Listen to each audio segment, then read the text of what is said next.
여러분, 선택지는 딱 두 가지입니다. 100% 관세를 내든가 아니면 아예 미국에서 만들든가. 최근 미국이 던진 이 한마디가 정말이지 전 세계 반도체 시장을 통째로 뒤흔들고 있는데요. 대체 지금 무슨 일이 벌어지고 있는 건지 오늘 그 속내를 아주 자세히 한번 들여다보겠습니다. 이 모든 이야기의 시작, 바로 이 한마디에서부터였습니다. 뉴욕에 새로 들어서는 마이크론 공장 착공식이었어요. 다들 축제 같은 분위기였는데 하워드 러트닉 상무장관이 기자들 앞에 딱 서더니 사실상 전 세계를 향해서 이런 최후 통첩을 날린 거죠. 정말 그야말로 엄청난 발언이었습니다. 우리 손에 들린 스마트폰부터 저기 하늘에 나는 최첨단 무기까지 반도체는 이제 모든 산업의 심장이나 마찬가지잖아요. 근데 미국은 왜 하필 지금 이렇게까지 공격적으로 나오는 걸까요? 그 진짜 속내가 뭔지 한번 파헤쳐 보겠습니다. 백악관이 내세우는 가장 큰 명분, 다른 무엇도 아닌 바로 국가 안보입니다. 그러니까 이게 단순히 돈 문제가 아니라는 거죠. 최첨단 기술과 군사력의 핵심인 이 반도체 공급망을 해외, 특히 잠재적인 경쟁국에 의존한다는 것 자체가 미국의 안보에 아주 심각한 위협이 될 수 있다. 바로 이 판단이 깔려 있는 겁니다. 사실 이런 움직임이 갑자기 툭 튀어나온 건 아닙니다. 미국은 이미 2025년 조사를 통해서 반도체 수입의 위험성을 공식적으로 확인했고요. 이걸 근거로 자국 산업을 키우고 해외 의존도를 줄이겠다는 큰 그림을 차곡차곡 그려온 거죠. 결국 목표는 딱 하나, 이 핵심 기술의 생산 기지를 다시 미국 땅으로 가져오겠다. 바로 이겁니다. 자, 그럼 이 거대한 계획이 구체적으로 어떤 규정들을 통해서 실행되는 걸까요? 지금부터 그 복잡해 보이는 관세 규정의 속살을 하나씩 알기 쉽게 뜯어보겠습니다. 이번 조치의 법적인 근거는 바로 무력확장법 232조라는 건데요. 이 법의 핵심은 뭐냐면 국가 안보, 이 네 글자 하나로 대통령에게 정말 막강한 관세 부과 권한을 준다는 점입니다. 그래서 논란의 여지도 많지만 동시에 아주 강력한 카드가 되기도 하는 거죠. 여기서 진짜 주목해야 할 점은요. 처음부터 막 100%라는 핵폭탄급 관세를 터트리는 게 아니라는 겁니다. 일단은 특정 고성능 반도체 품목에 25% 관세를 매기면서 시작해요. 이건 뭐랄까 일종의 경고장을 날리면서 협상의 문을 살짝 열어두려는 아주 전략적인 포석으로 볼 수 있겠습니다. 그런데 말이죠. 더 중요한 건 바로 이 예외 조항들입니다. 이걸 자세히 들여다보면 미국의 진짜 속내가 보이거든요. 데이터 센터, R&D, 스타트업 지원처럼 미국 내 기술 생태계에 직접적으로 도움이 되는 반도체 수입은 활짝 열어두겠다는 겁니다. 철저하게 자국의 이익이 되는 방향으로 설계된 아주 정교한 전략인 셈이죠. 자, 그럼 이 새로운 무역 질서에 대체 어떻게 대응해야 할까요? 놀랍게도 이미 하나의 청사진, 그러니까 모범 답안 같은 게 나와 있습니다. 바로 반도체 강국 대만의 사례입니다. 결국 선택지는 두 가지로 압축됩니다. 엄청난 관세 장벽이라는 불길로 뛰어들 것이냐, 아니면 협상 테이블이라는 다리를 건널 것이냐. 대만은 당연히 후자를 선택했고요. 단순히 관세를 피하는 걸 넘어서 미국으로부터 상당한 투자 인센티브까지 얻어내는데 성공했습니다. 대만이 얻어낸 인센티브는 이게 정말 파격적입니다. 미국에 공장을 짓는 동안에는요, 그 공장의 미래 생산 능력보다 무려 2.5배나 많은 반도체를 관세 없이 수입할 수 있게 해주고 공장이 다 지어진 후에도 1.5배까지 허용해줍니다. 이건 사실상 미국의 공장만 지어라, 그럼 초기 시장 안착과 운영은 우리가 확실히 보장해주겠다는 강력한 메시지나 다름없습니다. 자, 이제 이 정책 변화의 중심에 서 있는 또 다른 주요 당사자, 바로 우리 한국으로 초점을 옮겨보겠습니다. 이제 모든 시선은 한국으로 향하고 있습니다. 과연 우리 정부와 삼성, 그리고 SK하이닉스는 대만과 같은 혹은 그 이상의 조건을 확보할 수 있을까요? 이 협상 결과에 우리 반도체 산업의 미래가 걸려 있다고 해도 전혀 과언이 아닙니다. 협상 테이블은 이미 차려졌습니다. 다행히 우리 삼성과 SK하이닉스는 이미 미국에 대한 대규모 투자 계획이라는 아주 강력한 카드를 손에 쥐고 있죠. 하지만 미국은 나라마다 따로 협상하겠다면서 판을 흔들고 있습니다. 결국 대만 사례가 하나의 기준선이 될 수밖에 없고요. 우리로서는 최소한 그에 준하는 혹은 그 이상의 조건을 받아내야만 하는 아주 힘든 싸움을 앞두고 있는 겁니다. 자, 그럼 마지막으로 한 걸음만 딱 물러나서 이 모든 사건들이 의미하는 더 큰 그림, 그러니까 글로벌 무역의 미래에 대해서 한번 생각해보는 시간을 갖겠습니다. 결국 우리는 이 거대한 질문 앞에 서게 됩니다. 이 모든 움직임이 단순히 제조업을 자국으로 되돌리려는 경제정책일까요? 아니면 반도체 패권을 둘러싼 글로벌 기술 전쟁이 격화되고 있음을 알리는 신호탄일까요? 한 가지 확실한 건 우리는 지금껏 한 번도 경험해보지 못한 새로운 무역의 시대, 바로 그 시작을 목격하고 있다는 점입니다. 앞으로의 흐름을 계속해서 주목해야 하는 이유가 바로 여기에 있습니다.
안녕하세요. 보내주신 자료들 정말 잘 봤습니다. 이걸 바탕으로 오늘은 미국의 새로운 반도체 관세 정책, 그리고 그 파장에 대해서 한번 깊이 파고들어 보겠습니다. 연합뉴스 TV 서울신문 기사에다가 그린 월드와이드 쇼핑, GODIS 같은 물류 전문 기업 분석까지, 그리고 삼성전자, SK 하이닉스 주가랑 AI 버블 우려를 담은 메모까지 정말 꼼꼼하게 챙겨주셨네요. 오늘 이야기는요, 당신의 그 우려를 촉발한 바로 그 한마디에서 시작해야 할 것 같아요. 하워드 러트닉 미국 상무장관이 던진 미국에 투자하지 않으면 100% 관세. 와, 이거 거의 협박에 가까운 경고 메시지잖아요. 이게 대체 무슨 의미인지, 그리고 지금 실제로 벌어지고 있는 일은 뭔지 하나씩 제대로 파헤쳐 보겠습니다. 자, 먼저 러트닉 장관의 발언부터 좀 자세히 짚어보죠. 이게 미국 반도체 기업 마이크론의 뉴욕 신규 공장 착공식에서 나온 말이더라고요. 메모리 반도체를 만들고 싶다면 선택지는 두 가지다. 100% 관세를 내거나 미국에서 생산하는 것. 정말 직설적이고 강한 어조입니다. 그렇죠. 그런데 여기서 짚어야 할 중요한 맥락이 하나 있는데요.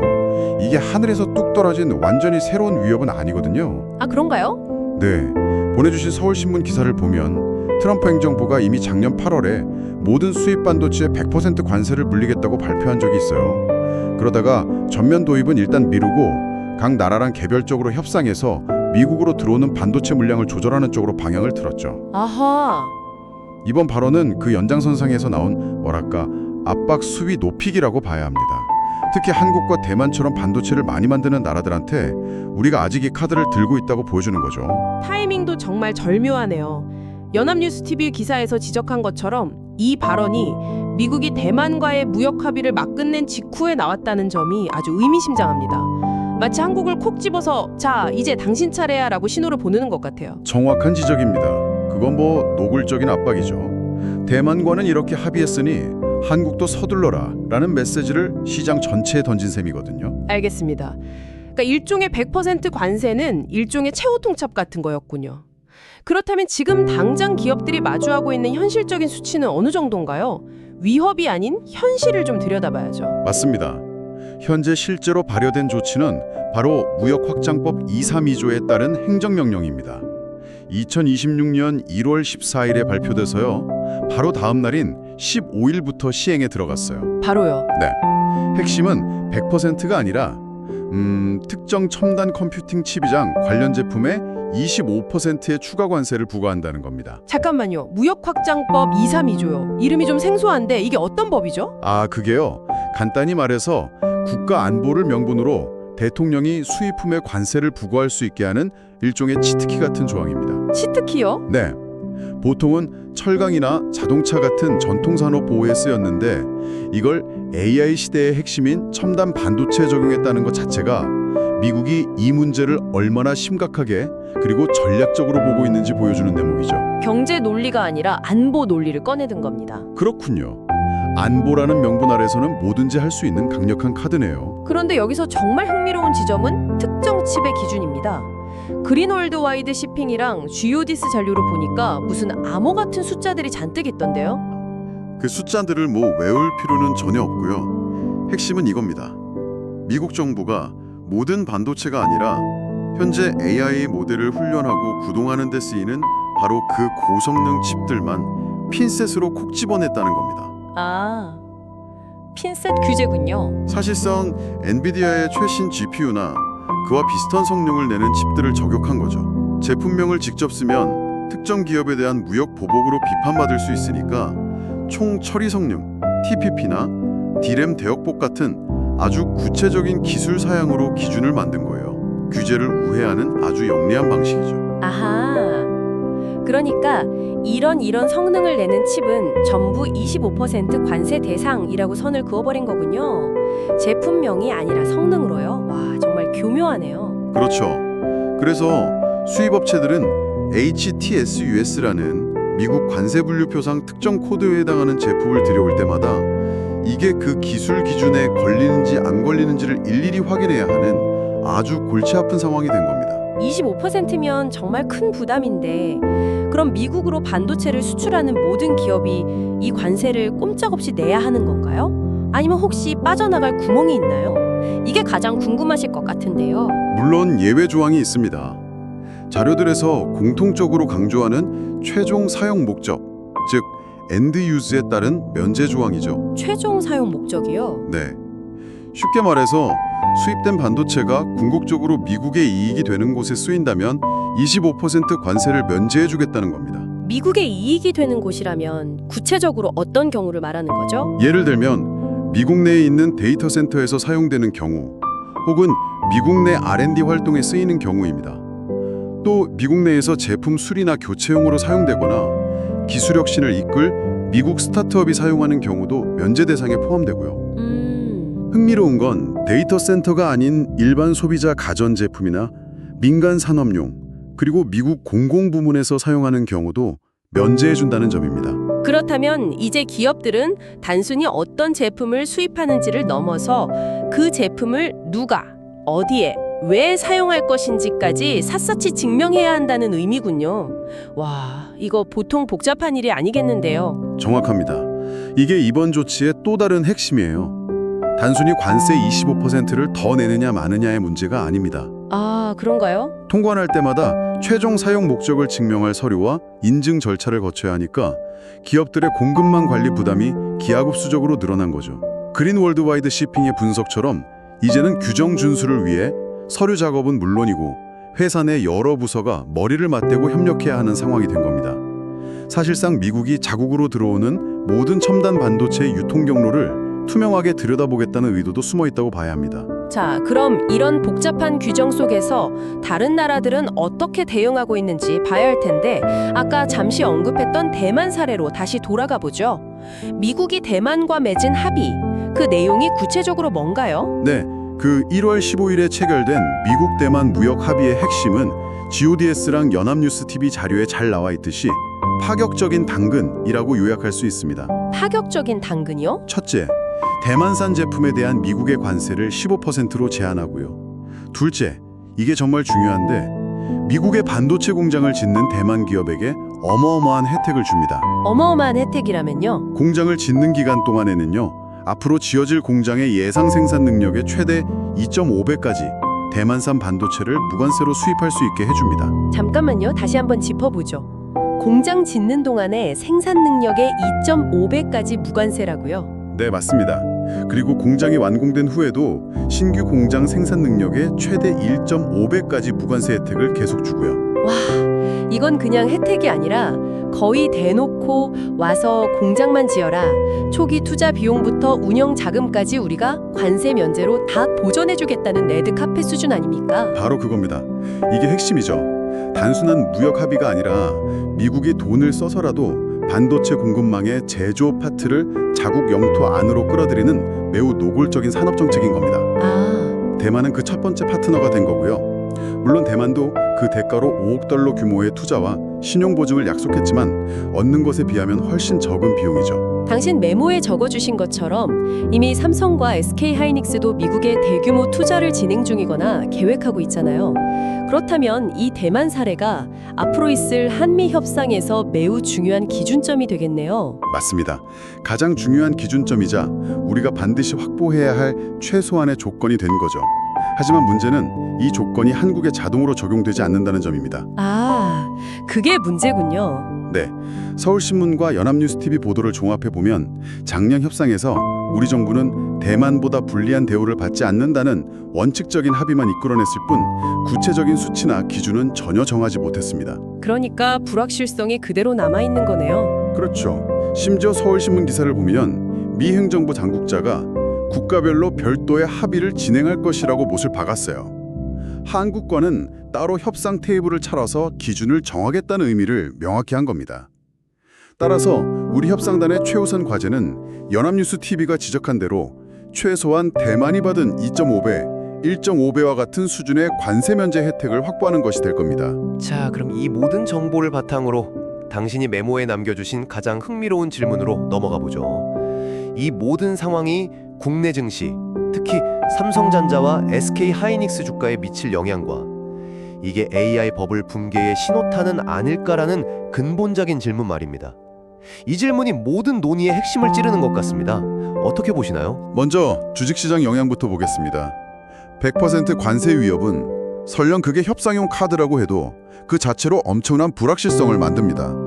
아시다시피 시장은 불확실성을 가장 싫어하잖아요. 그렇죠. 당장 한미 협상이 어떻게 결론 날지 아무도 모르는 상황이니까요.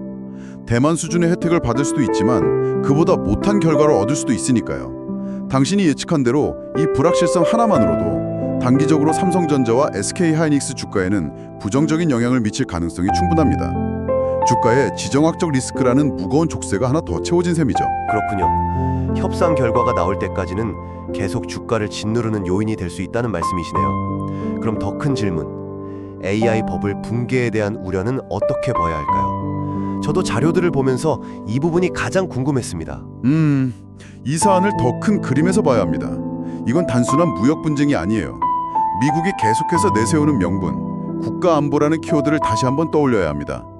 그린 월드와이드 시핑과 GODS 자료 모두 이 점을 강조하고 있죠. 국가 안보? 네, AI와 데이터 센터의 심장인 첨단 반도체 공급망을 더 이상 해외에 의존하지 않고 자국 중심으로 완전히 재편하겠다는 명확한 국가 전략이 깔려 있는 겁니다. 따라서 미국 내 생산 압박은 이 전략의 직접적인 결과물인 거죠. 아하. 이것이 AI 산업의 종말을 의미하는 건 절대 아닙니다. 오히려 정반대죠. AI 기술이 너무나 중요해져서 그 기반이 되는 반도체 공급망을 다른 누구도 아닌 미국이 직접 통제해야겠다는 강력한 의지의 표명입니다. 그렇군요. 하지만 동시에 AI 산업을 지탱해온 글로벌 공급망이 지정학적 논리에 의해 강제로 재편되고 있음을 보여주는 강력한 신호이기도 합니다. 강제로 재편된다는 건 구체적으로 어떤 의미인가요?